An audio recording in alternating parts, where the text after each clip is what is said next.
Boom. What's up, everybody? Welcome. What's up? What's up? Back. And I wanted to update this story because it's been a while. It's been a while. This was back then when we called it. It was pretty wild, or covered it. It was pretty wild. The Kansas City 3. The Chiefs fans, the chemist, scientists that they were staying with, and a lot of people accused the scientist guy, Jordan Willis. And there was even some guy, I'm going to see if I can play some of the audio. Some guy said that he's the one. He used to deal when he was in school, he used to sell substances and all this stuff. Well, there's an update. There is an update. Let me just first take you through the quick timeline. So, death of 3 Kansas City Chiefs. Just not going to go through all the details because the people that were here, you guys know it was a mess. But basically, the family and friends of the 3 men found dead outside. Actually, it was a family member that found the 3 men. They went to this football game, and the house that they were at was this guy's, I think he was renting the house or something, Jordan Willis. And they were watching the football game. All right. So this happened on January 7, 2024. David Harrington, 37. Ricky Johnson, 38. Clayton McGinney, 36, went to a friend's house to watch the Kansas City Chiefs game. The game kicked off at 3:25 Central Time and ended almost exactly 3 hours later, according to a post on the team's social media. This is the house right here. They were found in the backyard. This whole thing was a mess. So the victims were found. McGinney's fiance showed up at the home on January 9th. And started banging on the door. Nobody answered. She broke through the basement, found one man dead on the back porch, and called police, who found the 2 other men also deceased in the backyard. It was a whole freaking mess because this guy, Jordan Willis, I guess he was like the guy that was renting the place. I guess he was like passed out the whole time, sleeping. I don't know if he took some of the drugs too, because apparently there was fentanyl-laced substances. So they started this whole investigation. Police said that there's no sounds of foul play, and everybody was like, what the F? There's no way. What do you mean no sounds of foul play? The Jordan guy moved out, or he had to leave. Everybody was pointing fingers. They did an autopsy, and a lot of the family members didn't think that this was just an OD. They thought there was something malicious behind it, like intentional, and even accused certain people of being involved. I believe it was Jordan Wilson. There was potential lawsuits that were thrown up in the air. And the report revealed that they had drugs in their system, including cocaine and fentanyl. And there was no additional details after that. Unanswered questions. Did these 3 men actually freeze to death? Was the homeowner allegedly ignoring someone banging on the door? Because the family members said they were knocking on the door and nobody was answering. And when the cops came, he answered, but he answered like in shorts. Not shorts. I think it was boxers and like a glass of wine or something. It's crazy. Johnson's mother, Norma Chester, said the man who lived in the house should in the very least be investigated. And it was this whole mess. They did interviews. My brother was a smart man. There's no way he would just freeze to death, and freezing to death is not a cause of death I would accept. A lot of the family could not accept it, which I understand. I totally understand. And there was a lot of finger pointing. A quick little timeline, and then we'll get to the new updates. 3 men found dead. Yeah, Jordan supposedly ran off to a rehabilitation center. If you guys could hit the like button, I'd appreciate that too. And if you want email notifications, sign up to the mailing list. Outside of a Kansas City home following a Chiefs game, it's getting more and more attention and begging more questions about what happened. Yeah, the person who owns that house says that his buddies just froze to death. Friends and family say the timeline is just one of the many details not adding up here. Kelsey Kernstein joins us to help break it all down. Kelsey, what's the latest today? Adrian Markey, good morning. So right now we are, of course, waiting for that autopsy and toxicology results. Those, of course, could take weeks, allegedly freeze to death. Why was the hanging on his door? And what evidence did police have to almost immediately rule out a homicide investigation? Now, here's what we know. On Sunday, January 7th, the 4 friends were at a home outside of Kansas City to watch the Chiefs game. Now, the game kicked off at 3:25 Central Time and ended almost exactly 3 hours later, according to a post on the team's social media. For the next 50 hours or so, loved ones heard nothing. A friend telling News Nation exclusively that, quote, early in the day on Tuesday, January 9th, The homeowner had seen messages from concerned relatives and was aware that at least 2 of the men had not made it home. Now, according to police, that night, one of the missing men's fiancé showed up at the house. She banged on the door, but no one answered. She broke in through the basement and found one of the men dead on the back porch. She then called police, who found 2 other men dead in the backyard. Now, the next morning, police then issued a statement saying they found no obvious signs of foul play, adding that a search warrant wasn't required due to the homeowner's cooperation. Now, 3 days later, on Friday, January 12th, the victims were identified as 37-year-old David Harrington, 36-year-old Clayton McGinney, and 38-year-old Ricky Johnson. Harrington's mother told News Nation exclusively that, quote, nobody believes this story. A lot of the family was very outspoken. They think the story was BS. And I mean, a lot of people were like saying it's Jordan Willis. Here's Mal Jackson, a reporter at News Nation's Kansas City station, on his conversations with his sources. It is sort of interesting because a lot of the times, police departments are evasive for different reasons. But in this case, and in conversations with sources and, on the record and off the record conversations, I think the police department is as bewildered by this case as I think America is starting to become. Our News Nation station, All right, so let's get on with the update, right? I just wanted to do a mini recap just in case people forgot. This is new. This came out last night. Nola hit me up about this, and this is the attorney for the home. He's not the homeowner, actually. I think he was renting the place, and when this whole situation happened, he left, and this is his attorney. And even his attorney was giving conflicting information at the time. It was confusing as F. And John Paserno joins us now. Thanks very much for coming on the program. Appreciate it. All right, so what can we expect is going to be happening in this case? Thank you for having me on tonight, Dan. My understanding is that within 2 to 3 weeks that some type of charges are going to be coming forward. And reading between the lines, I anticipate that someone's going to get charged with some type of felony murder potentially. I am very confident that it won't be Jordan from day one. So you heard it there. They said, I think it was, they said it was like a 9-month investigation. This happened in January. We're in September now. They're saying that the investigation is like coming to an end. But the attorney for Jordan Willis, he says he's confident that it's not about, his client is not going to be charged with murder. So to me, that makes me think, well, I guess the dealer, maybe they found out who sold this stuff. A lot of people were speculating that this guy made this stuff, this concoction of drugs, because he's like a scientist or whatever. They were looking into his history. So maybe the plug. And if the plug is watching this, bruh.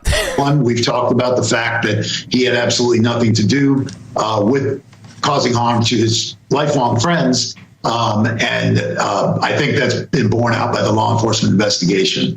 So, felony murder. I would assume that is going to be someone who supplied them with the drugs. You would think, and that would be anybody who was involved in that, whether it would be the person who manufactured the drugs to the person who received the drugs and then passed those drugs along. Jordan's had nothing to do with that, and I think the investigation has taken quite a while. We voluntarily no secret lab surrendered his telephone. We also gave a DNA sample voluntarily, and they did. My understanding is from their investigation that the inspection of everyone's phones is leading to what's going to be charged, and the fact that Jordan is not going to be charged. So I'm quite confident of that. Whether Jordan gets charged with another crime or not.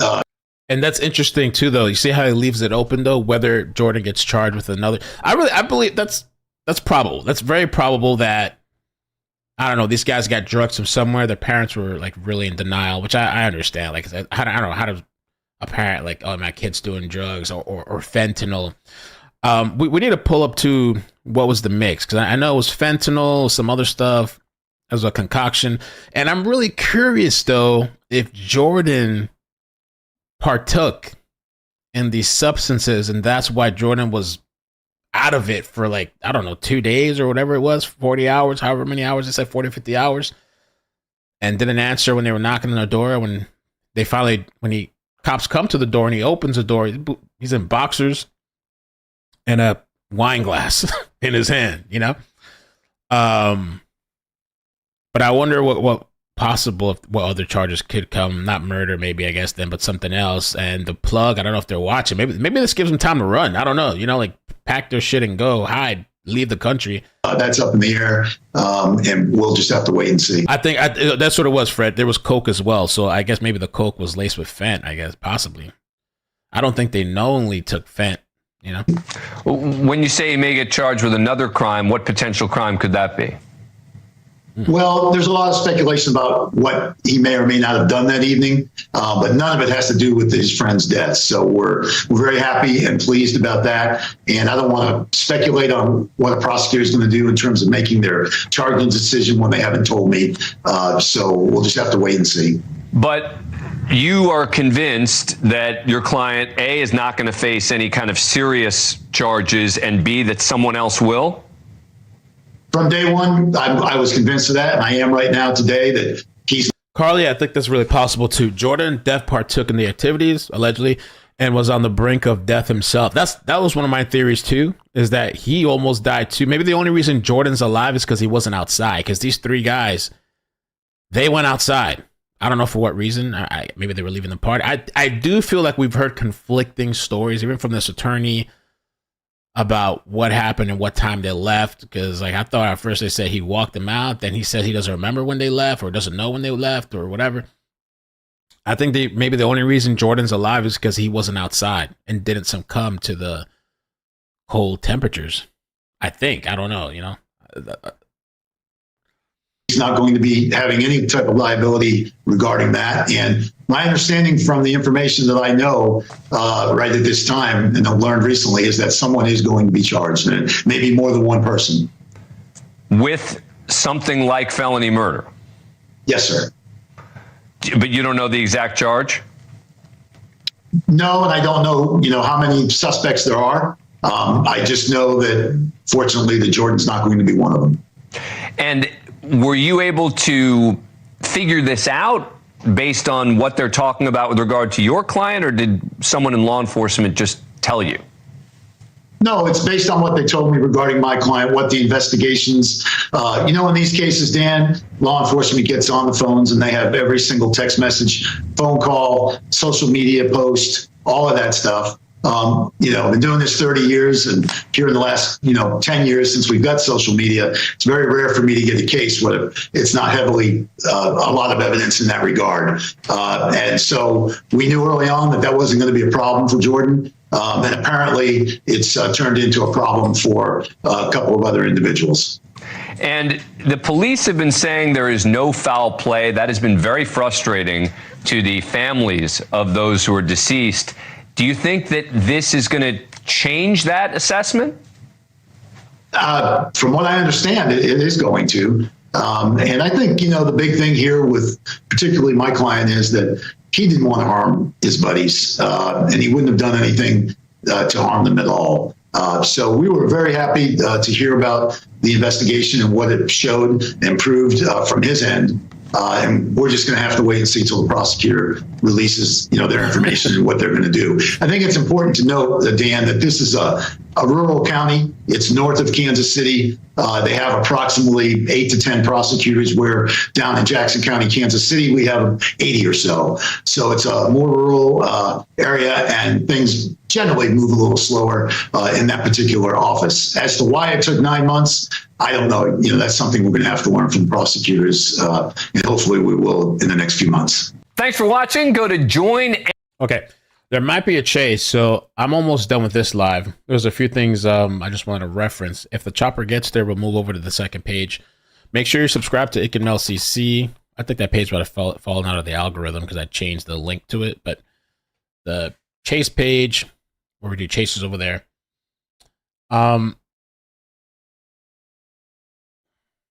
This over here, this was this one, I don't know if he was a cousin or somebody. Jordan Willis made and supplied the stuff since high school. According to this person here, is known from high school as like creating. I can't really show the image because I think they try to copyright the video for people to make them feel better in certain situations. What's up, guys? It's Ike and Mel, and David Clayton and Ricky. were like brothers. Jordan was kind of off on the side. True. Jordan's a chemist, bro. Jordan's what? See? Jordan's a chemist. They all knew him as that. They all knew him as that. It was easy for them to go have fun, but he fucked up. He made a mistake.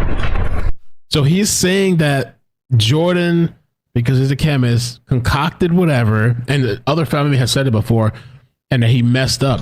Jordan was the chemist. He's a scientist, right? He does what he needs to do. And now, to use my cousin, my best friend, as a guinea pig? No. Oh, that was a cousin What of about one of the Alex Lee? victims. What do you know about him? I know him. Yeah. Yeah.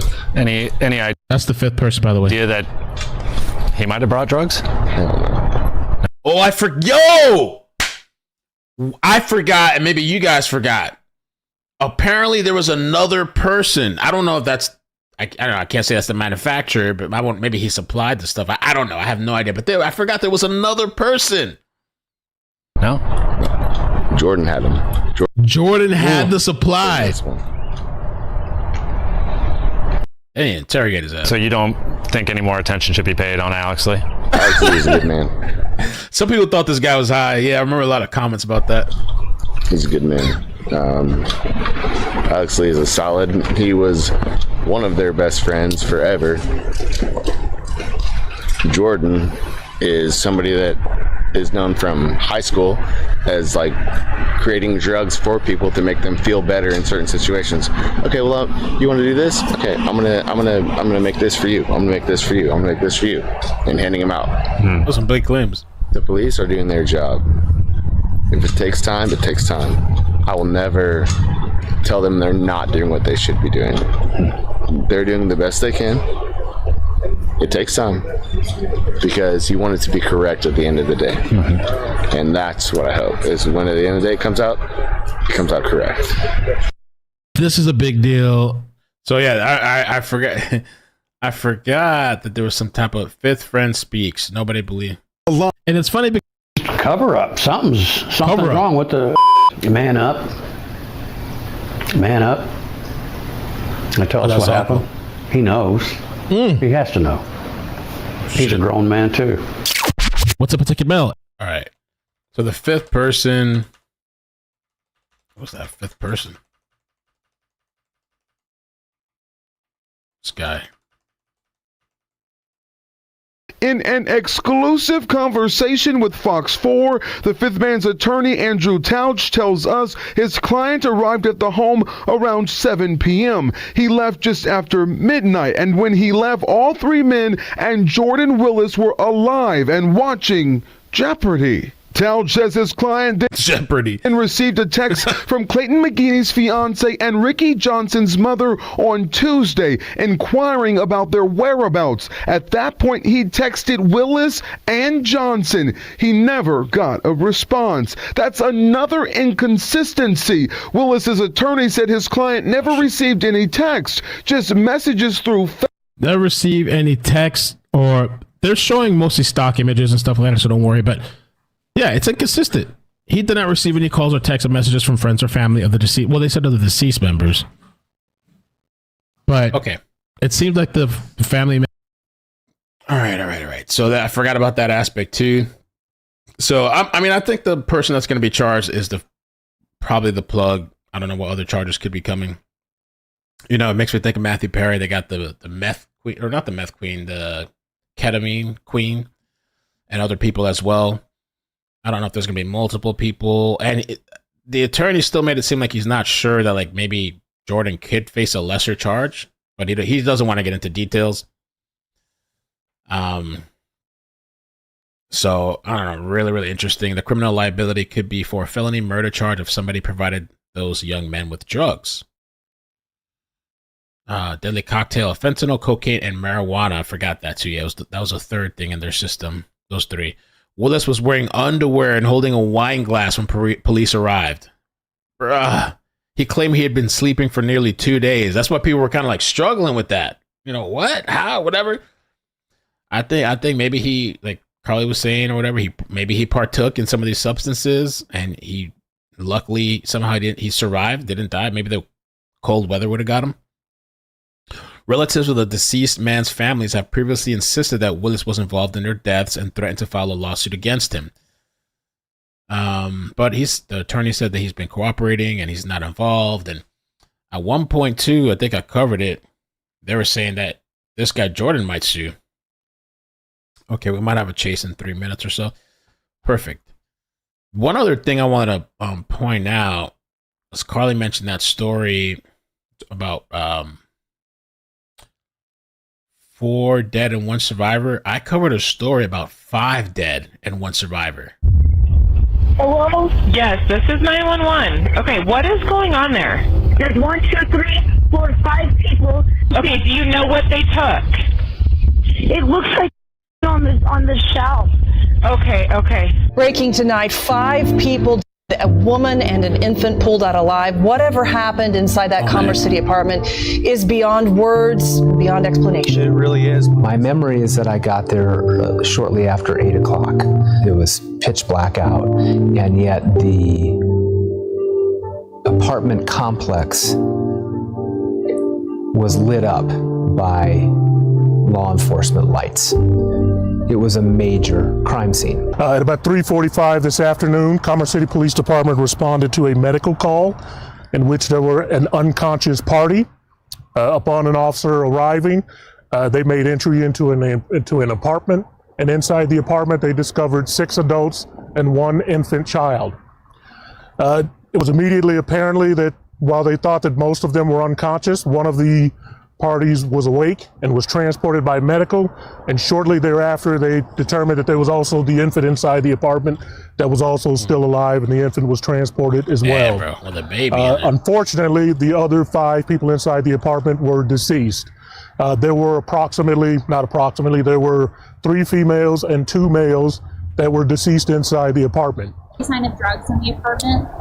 There was some substance inside. We don't know exactly what anything is as of yet. Chief, some of the neighbors are saying that there are needles around the apartment complex.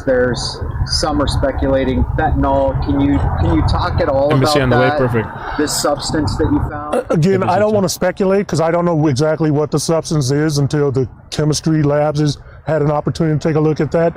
Again, there were some substances that could be described as illicit narcotics, but again, for me to speculate on that would be improper. I have to have an identifiable suspect that I can prove sold the drugs that were laced with the fentanyl that killed these 5 people. We suspected that one of the decedents brought the drugs, but who did that person get the drugs from? We were able to get it down to one of... Okay. All right, we're going to do the chase now, guys. That was a crazy story. If you want to check that out, I'll put the link in the description. I just added it right now. 5 dead, 1 survivor. The survivor actually speaks in an interview. It was really interesting. All right, I added it to the description. Oh, wait. Wrong thing. Almost screwed up there. We're about to do the chase. Chase time.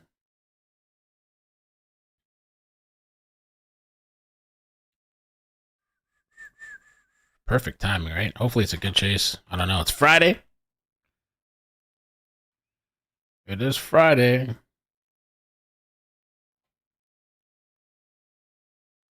All right, so I'm going to move you guys over. Struggling to put this thing in here. Boom, boom, there we go. All right, I'm going to move you guys over. Let's do the chase. Let me actually pull up the feed first. Bloop, bloop, bloop. Pop scan. Popito. Where we at? Oh, we got Fox, baby. We got Fox. Yes, let's go. You guys ready? This loads up.